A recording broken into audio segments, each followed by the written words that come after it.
유대교 출신 성도들이 혼란을 겪고 있어요. 교회 안으로는 이방 출신의 성도들과 문화적 격차에서 오는 어떤 갈등이 존재하죠. 또 새로운 신앙의 체계에 적응하는 데 어려움도 있습니다. 유대교는 예식 2주에 제사를 드리는 거죠. 절기를 지키고 제사법을 지키고 정결법을 지키고 그런 예법이 있는데 지금 이 예수님을 믿게 된 뒤로부터는 그런 모든 예법이라든가 절기라든가 모든 게 다 없어진 거예요. 거기에서 찾아오는 어떤 공허함들. 이방인들은 아무 문제 없이 적응하거든요. 근데 유대교 출신들은 그것들이 힘든 거죠. 거기다가 밖으로는 핍박이 존재했어요. 로마 당국으로부터의 핍박이 있었고 정통 유대주의자들이 또 핍박이 있었고 같은 동족으로부터도 핍박을 받은 거죠. 사람이 어려움을 겪게 되면요, 돌파구를 찾는 거거든요. 어떻게든 이 어려운 상황을 돌파해서 나가려고 하는 거죠. 그때에 믿음으로 돌파해 나간다거나 어찌됐든 나는 정도를 걷는다 하고 정도를 걸으면서 돌파해 가는 사람이 있는가 하면 적당히 이제 타협하려는 사람들이 생겨납니다. 약간 편법을 쓰거나 약간은 이제 불법을 써서라도 빨리 이 위기에서 벗어나고 싶은 거죠. 그런데 이 정상적인 방법이 아니기 때문에 마음에 걸리는 것이 있잖아요. 그럼 그 마음의 이 찝찝함을 해소하기 위해서 자기를 합리화시키기 시작하는 거죠. 정당한 명분을 찾기 시작하는 겁니다. 유대교 출신들은 그 정당한 명분과 합리화를 시키기 위해서 지금 모세를 끌어들인 겁니다. 모세와 예수님을 비교해가지고 모세가 더 나은 거 아니냐 하는 거죠. 지금 우리가 예수님을 믿고 따르는데 예수님보다도 모세가 더 나은 거 아니냐. 그러니까 다시 유대교로 돌아가야 되는 거 아니냐. 모세가 예수보다 더 위대한 지도자 아니냐 이런 생각이죠. 모세는 애굽에 재앙도 내렸어요. 모세는 홍해도 갈랐어요. 모세는 이스라엘 백성들을 애굽에서 끌어냈어요. 그 광야 40년을 지나게 했어요. 그 결국 이제 가나안에 도달하잖아요. 모세는 눈에 보이는 위대한 업적이 있는 거죠. 그런데 예수님은요, 민족을 이끈 적이 없어요. 아니, 모세처럼 자기 백성을 이끌어서 로마의 압제로부터 벗어나게 했다거나 뭐 그런 게 없잖아요. 그냥 허망하게 십자가에서 죽은 거죠. 그러니까 모세하고 비교해가지고 모세가 더 나은 거 아니냐 이제 이런 거죠. 거기에 대해서 지금 말씀하고 있는 거예요. 2절에요. 그는 자기를 세우신 이에게 신실하시기를 모세가 하나님의 온 집에서 한 것 같이 하셨으니 그래? 모세가 하나님의 집에 신실하게 섬겼냐? 그래, 너희들 말 잡고 예수님도 하나님의 집에 신실하게 충성하였다. 그런데 차원이 다르다 그 이야기를 하는 거죠.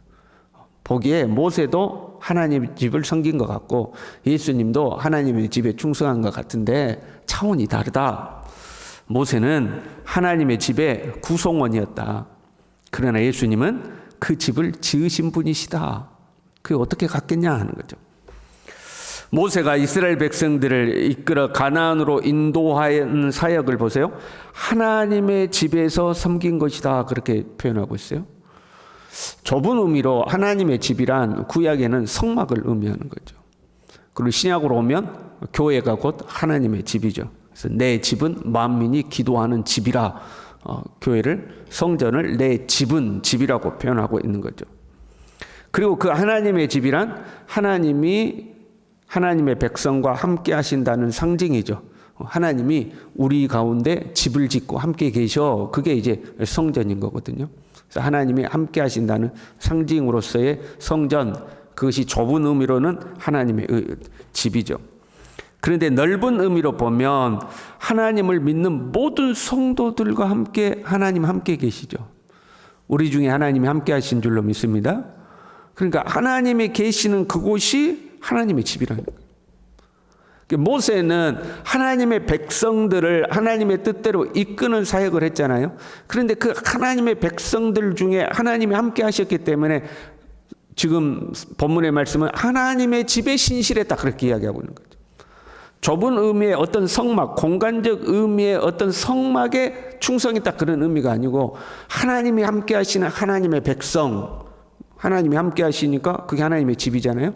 하나님의 함께 하심의 상징이 성막이고 거기에 그 이스라엘 백성들을 이끌었기 때문에 하나님의 집에 신실했다 그렇게 하는 거죠. 그래서 넓은 의미로 하나님의 집이란 하나님을 믿는 모든 백성들, 구약의 성도들, 신약의 성도들, 천상의 교회, 지상의 교회 모든 이 하나님의 백성들을 다 합쳐서 하나님의 집이라고 하는 거죠. 그 하나님의 집을 창조하신 이가 예수님이다 하는 거예요. 예수님이 교회의 머리가 되시고 우리는 그의 몸이 되는데 모세는 그 교회의 구성원, 몸의 한 지체였을 뿐이다. 예수님이 그 집을 지으신 분이다 하는 거죠. 5절에요. 모세는 하나님의 온 집에서 종으로서 일했다. 6절에요. 예수님은 하나님의 집을 맡은 아들로서 일하셨다. 종과 아들은 비교할 수가 없는 거죠. 종은 소유권이 없죠. 그러나 아들은 소유권이 있습니다. 종은 처분할 수 있는 권한이 없어요. 그러나 아들은 처분할 수 있는 권한이 있습니다. 그걸 다른 말로 통치권이라고 하는 거죠. 이 종과 아들은 비교할 수가 없는 거예요. 모세가 출애굽도 시켰어요. 광야도 지났어요. 이스라엘 백성들을 이끌어 갔어요. 그런 것 같아도 예수님은 온 우주적인 하나님의 집의 창조자요 소유자로서 온 우주 만물을 이끌고 계시는 분이에요. 모세는 구약의 이스라엘 백성들을 출애굽한 종으로서 일한 자지만 예수님은 온 우주 만물을 다스리시는 분이다 하는 거죠. 온 우주에 있는 하나님의 집을 다스리는 하나님의 아들이다 하는 거죠. 5절에요. 모세는 장래에 말한 것을 증언하기 위하여 하나님의 온 집에서 종으로 신실하였다. 보세요. 모세는 장래에 말한 것을 증언하기 위하여 이렇게 되어 있어요. 모세의 사명은 이스라엘 백성들을 애굽에서 인도하여 하나님의 약속하신 땅으로 이끌어가는 거잖아요. 그 중간에 시내산에서 하나님과 이스라엘 사이에 언약을 맺고요. 그 사역을 한 거거든요. 그런데 그 모세의 사역을 장래에 말할 것을 증언하기 위해서다 이렇게 하고 있어요. 히브리서 11장 25절부터 보면 이렇게 되어 있어요. 도리어 하나님의 백성과 함께 고난받기를, 지금 모세에 대한 말씀이에요. 잠시 죄악의 낙을 누리는 것보다 더 좋아하고, 그 다음 말씀이 이래요. 그리스도를 위하여 받는 수모를 애굽의 모든 보화보다 더 큰 재물로 여겼으니 이는 상 주심을 바라봄이라. 지금 모세가 애굽의 왕의 자리를 버리고 자기 백성들을 이끌고 가나안 땅으로 향하기 위하여서 받는 그 모든 수모와 고통을 그리스도를 위하여 받는 수모다 그렇게 기록하고 있어요. 왜 그럴까요? 모세 당시에 되어진 일들은 예수 그리스도의 모형과 그림자이기 때문에 그래요. 그렇잖아요. 출애굽이란 예수님을 믿음으로 죄와 사망의 권세에서 우리가 벗어난다는 영적인 출애굽을 상징하고 있죠. 그렇잖아요. 그리고 성막이라든가 제사장이라든가 제사법이라든가 이런 것은 다 예수 그리스도를 예표하고 있죠. 히브리서 8장 5절에요. 그들이 섬기는 것은 하늘에 있는 것의 모형과 그림자라. 그러니까 모세가 이스라엘 백성들을 이끌어내고 하나님과 언약을 맺고 성막을 만들고 제사법을 하나님으로부터 가르침을 받아서 만들어내고 하는 모든 것은 예수 그리스도를 예표하고 있다는 거죠. 그래서 모세가 이스라엘 백성들을 이끌었던 것들을 그리스도를 위하여 받은 수모다. 장래에 되어질 일들을 말하기 위해서 모세는 그런 수모를 겪었던 거다 하고 이제 설명을 하고 있는 거예요. 모세가 예표했던 바로 그분이 누구냐? 예수 그리스도다 하는 거죠. 모세는 장차 오실 예수 그리스도와 그를 통해 이루어질 하나님 나라를 증언했다면 그게 출애굽의 상징이에요. 예수 그리스도는 모세가 예표했던 바로 그분 그 자체다 하는 거예요. 교회를 지으신 분이며 아들로서 그 집을 통치하고 다스리시는 분이시다. 감히 모세와 예수님은 비교가 안 된다 하는 거죠. 그리고 6절에요. 우리가 소망의 확신과 자랑을 끝까지 굳게 잡고 있으면 우리는 그의 집이라. 지금 이제 흔들리는 유대인들에게 흔들리지 말라고 하신 권면이에요. 끝까지 굳게 잡고 있으라는 거죠. 끝까지 굳게 잡고. 뭘요? 소망의 확신과 자랑을, 복음이 자랑이 돼야 돼요.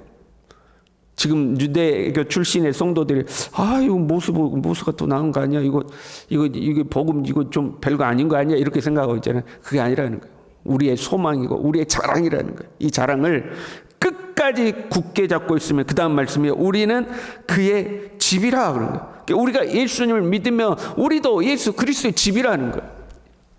저와 여러분 예수 그리스도의 집인 줄로 믿습니다. 왜 그게 중요하냐면요. 예수님은 그 집을 맡아서 다스리시는 아들이라고 그랬잖아요. 그러니까 우리가 예수 그리스도의 집이라면 그 집을 보호하고 그 집을 지키고 그 집을 다스리신 분이 예수 그리스도입니다. 우리가 예수 그리스도의 복음을 끝까지 붙들고 있으면 우리를 지키고 우리를 이끌고 우리를 책임지시는 분은 예수 그리스도다 그 의미예요. 너희들이 지금은 안팎으로 고난을 당하고 어려움을 당해서 힘들지만 우리가 이 소망의 확신과 자랑을 끝까지 붙들고 있으면 우리가 곧 하나님의 집이다. 그러면 예수님이 이 집을 보호하고 다스리고 통치하실 것이다 하는 거죠.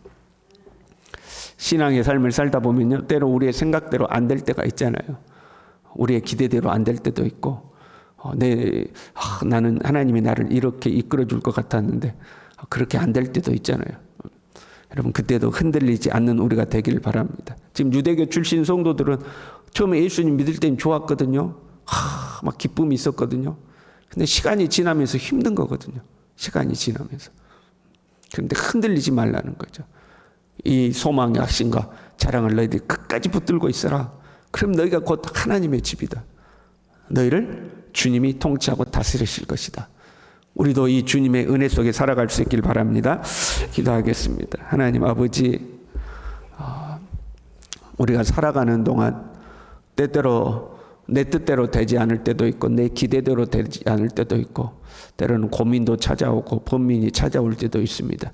그러나 주님, 우리의 구주 예수 그리스도를 끝까지 부여잡게 도와주시고 온 우주 만물을 더 나아가 우리의 모든 삶을 주님이 통치하고 다스리신 것을 굳건히 믿고 하나님 끝까지 믿음의 길을 굳건히 걸어갈 수 있도록 우리 모두를 붙들어 주시옵소서. 예수님의 이름으로 기도 올리옵나이다. 아멘.